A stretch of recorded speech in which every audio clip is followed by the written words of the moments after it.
Hey guys, welcome back to my channel Rewind That. It's your girl Miss K. If this is your first time coming across my channel, welcome. Please subscribe if you like the vibe. Hit that notification bell so you know when I upload more videos like this one. Okay guys, we are going to be going over the latest episode of The Oval, Season 2, Episode 2, called Natural Habitat. So the episode starts off where we left off, right? With creepy Jason choking Miss Maude. So after a millisecond of him choking her, she stops struggling, okay, guys? So I'm in such disbelief at this point that I'm over here thinking that Miss Maude is just pretending and she stops struggling as a trick to get Jason off of her. Like, I'm really in denial right now because I just can't believe they killed off Miss Maude so quickly.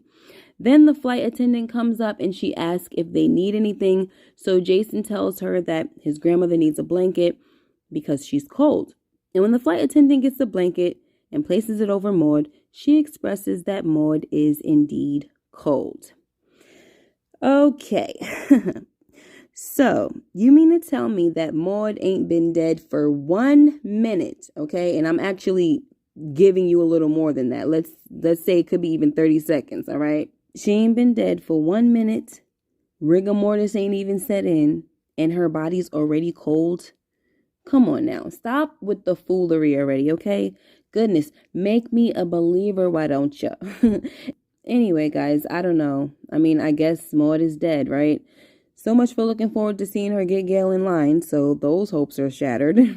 Anyway, but I am hoping that this means that we're going to meet Victoria's father, and hopefully he will live up to all the hype. You know what I'm saying? Somebody got to live up to the hype because we know that he's very powerful and Hunter is even scared of him, okay?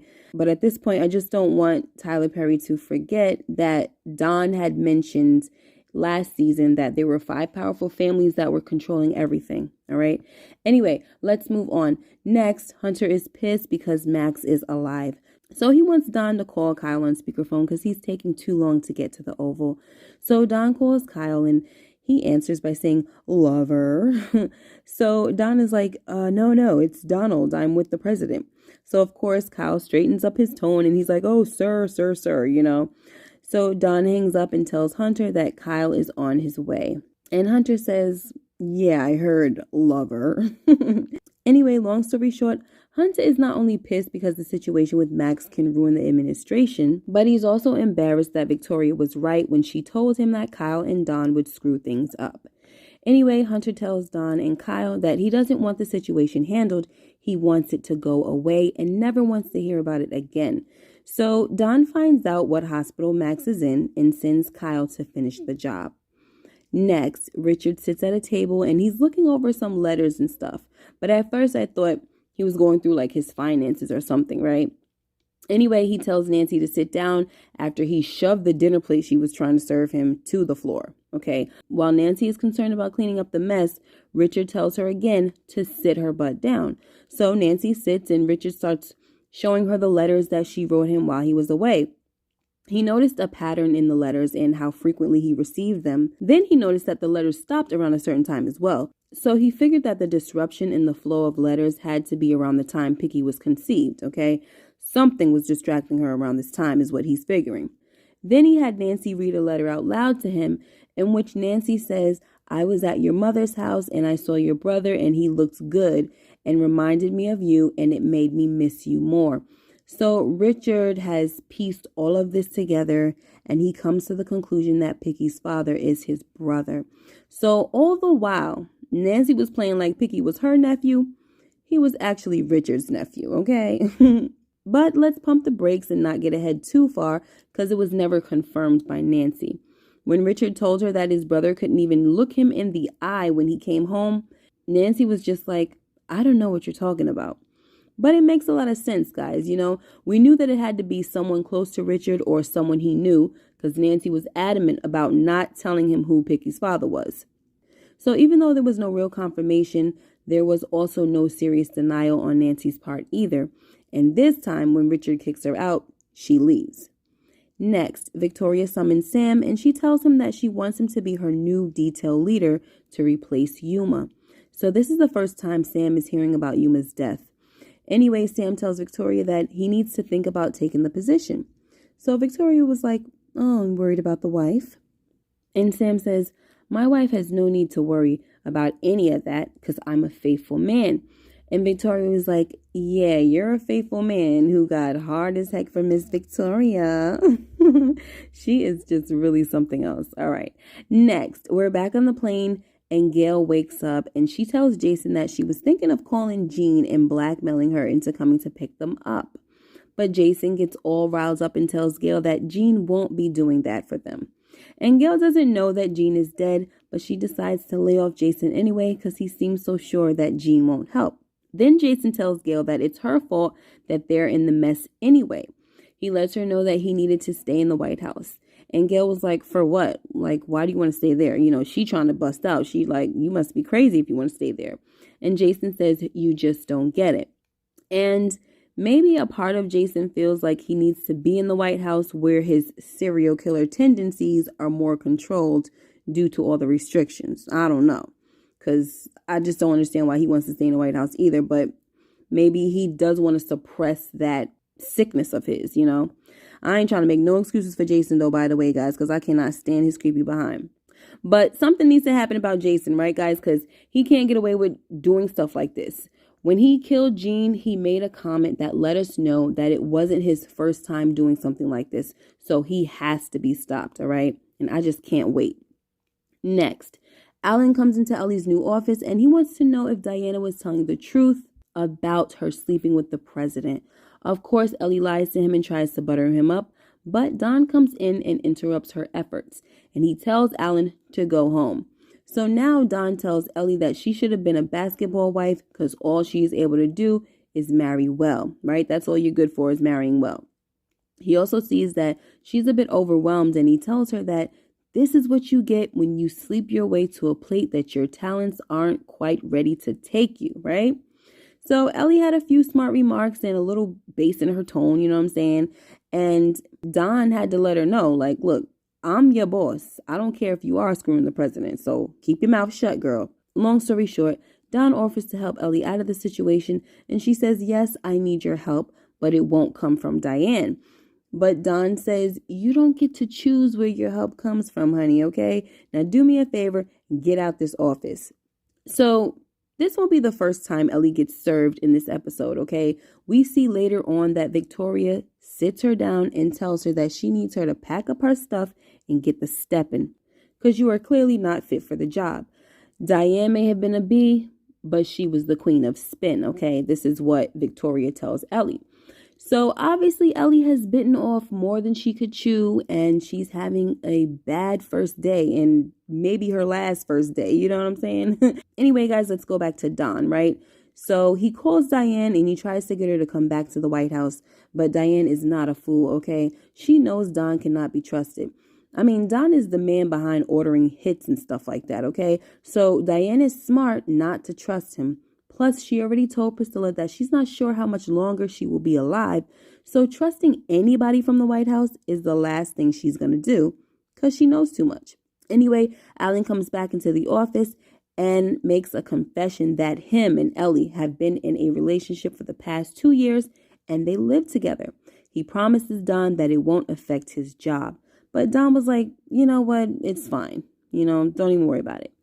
Because we already know that Don has way bigger fish to fry, right, guys? Like, I'm talking great white sharks, Anyway, then Alan asks Don if the president is sleeping with Ellie, and Don does what he always does, right? He does his job by lying to Alan and telling him that, yeah, the president is a handsome guy and he may even be a big flirt, but I can assure you that he is not sleeping with your girlfriend. Now go home, okay, Alan? So, before we move on, I'd like to say this about Don. I'm getting the feeling that Don's character is going to take a turn, and for some reason I could see him becoming more ruthless, guys. From his sarcasm with Hunter to the way he dealt with Ellie, I see a new side of Don emerging. Next, we see that Bobby was successful in retrieving Max from the hospital. Lily sees Bobby working on Max, and she says, you know how to do everything, huh? So what do you need me to do? So Bobby tells her that he needs her to get a bag and a hanger and an IV drip going. So Lily comes back with everything and actually inserts the needle into Max's arm. She then says to Bobby, wow, I'm learning a lot about you. And Bobby was like, yeah, well, there's a lot to learn about me. So Lily says, maybe you'll tell me everything. And I was like, yeah, and maybe you'll tell me where you learned to start an IV, Lily. Like, how in the world does Lily, a fashion designer, know how to find a vein and properly insert the needle? Okay. I mean, of course, if she went to school for this sort of thing, I would understand, but that hasn't been established. Or am I missing something? Y'all tell me, because was it explained to us in past episodes that in Lily's past, once upon a time in Watts, she was a nurse, a paramedic, a patient care tech in the ER or at the hospital, or even a phlebotomist? Was she ever any of those things, guys? I need to know, because if not, she ain't got no business knowing how to locate a vein and properly insert an IV, okay? Take it from me, I used to be a phlebotomist, and it was not always easy finding a freaking vein, okay? So that's why people go to school for it. Now, Bobby, he can get away with something like this because it's already been established that he knows a few things already, right? He was a ranger, and he may have been privy to a lot of information such as survival tactics and first aid emergencies. But Lily knowing how to start an IV makes absolutely no sense, okay? And then she gonna come back and just insert the daggone thing in the guy's arm. Like, no, it takes way more than that when it comes to finding a freaking IV. And I'm not trying to get all technical, guys. You know what I'm saying? I know this is fake, but just make things look a little realistic. You know what I mean? I'm not trying to be on here picking at everything that doesn't make sense, but if it's a little off, I'm gonna mention it. Plus, if Mr. Perry wants to brag about being the only writer for all his projects, then the least he can do is get a research team to make sure that stuff he writes is realistic. That's all I'm saying. Next, Sam asks Kyle if he knew about the situation with Max and Yuma, and Kyle says yes. So Sam wants to know why nobody told him because he's the head of security. So Kyle says, I'm sorry, sir, the chief of staff wanted to keep it under the radar. So Sam wants to know if the wives of Yuma and Max at least know what's going on, and Kyle says he doesn't know. And of course he doesn't know because the administration doesn't care about the staff or their families. All they care about is keeping secrets, okay? Next, Barry finds out that Ruth definitely pressed charges on him. So the detective allows him to use his cell phone to call Sharon so she can bail him out. Now, when Barry calls Sharon, he tells her to get the money he found under his dresser, but Sharon is like, what are you talking about? And Barry is like, stop acting like you don't know, girl, okay? Can you just go get the money, please? So Sharon tells him she'll be right there, but she still doesn't know anything about this money. But we know that Barry thinks it's hers, right? And that she's the one that put it there. So hopefully we'll get the answers about where this mysterious money comes from, all right? Next, Priscilla is at home throwing Sam's things around, and in the midst of her flipping out, Nancy walks through Priscilla's front door, which I guess was unlocked. Anyway, Nancy tells Priscilla that she's been kicked out and Richard won't pay for Picky's funeral and asks if she could borrow $8,000 from Priscilla. So Priscilla picks up Sam's checkbook and says, how about $25,000? First she said $20,000, then she raised it up to $25,000. At first, Nancy was like, no, girl, that's too much. Don't you have to check with Sam? But Priscilla was like, no, girl, it's cool. And Nancy was happy to take the money. All right, guys, so here's the deal. This scene was a little complicated for me because I had to look at it from all sides, right? We know that Sam didn't do anything, which makes us also see that Priscilla is wrong for doing this. However, she saw what she saw, okay? She saw her man coming out of the First Lady's room with a heart on. Now, if she was thinking just a little bit, maybe she would have realized that Sam having an erection most likely means that the erection wasn't satisfied. So he wasn't able to carry out the duty that would make the erection go down. But still, even if nothing happened, and we, the viewers, we know nothing happened, right? But we're looking at things through Priscilla's perspective right now, okay? So even if nothing happened, she still has a right to be furious because his arousal came from another woman, and that's a no-no. So again, very complicated situation right now because there are many sides to viewing this thing, okay? We could also look at it through Sam's perspective and say, yes, it was probably easy for him to get an erection because he's been trying to get some from his wife for weeks or months. You know, I forgot how long, but according to Sam, it's been a while. And I'm not making no excuse for the man either. I'm just pointing out that this situation has more than a few perspectives because we even got Nancy, who knew that something was off with Priscilla, okay? She came through the door and saw Sam's clothes all over the floor. Then Priscilla is writing you this big check from Sam's checkbook. Come on, girl. You don't see what's wrong with that? You don't see that something is off? And on top of that, Priscilla's whole demeanor was even vindictive, okay? So Nancy should have noticed that as well. But from Nancy's point of view, she needs that money to bury her son. So although she knows something isn't right with Priscilla, she doesn't really have time to dig in or go back and forth with her about seeing if the check is all right with Sam, okay? Because she got her own business to attend to. Anyway, guys, I feel bad for Priscilla because she feels betrayed, and I also feel bad for Sam, too, when he finds out about that check. But a part of me also feels like him and Victoria will eventually have an affair for real this time, because Priscilla is going to do something to push him away, and she may have already done it with that check, okay?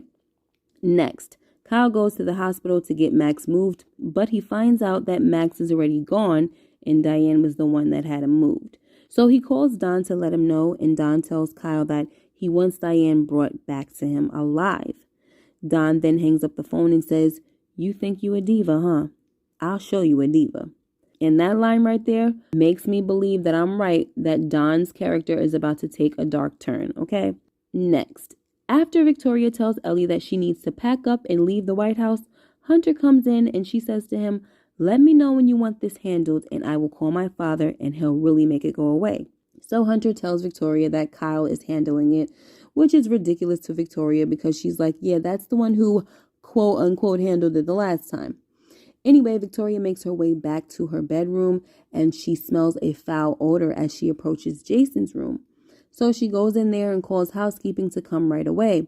But then she looks under the bed and sees Jean's dead body and starts screaming, okay? Now we get to the last scene, guys, where Jason notices that the plane has been circling and the flight attendant tells him that they're holding because of the weather and they'll be landing shortly. So he sends her back to get another blanket for his grandmother, and while she's gone, he opens the emergency window and it sets off all the alarms.